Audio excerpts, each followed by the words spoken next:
For extra cargo space that's easily accessible and user-friendly, look no further than the Subaru Accessory Cargo Basket Carrier.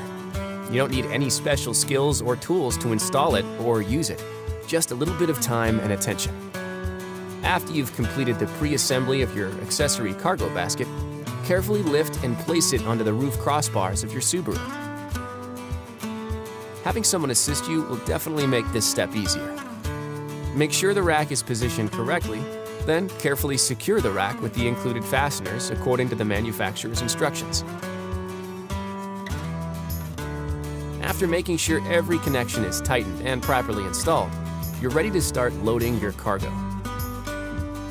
Distribute items evenly, with the heaviest, bulkiest objects in the middle.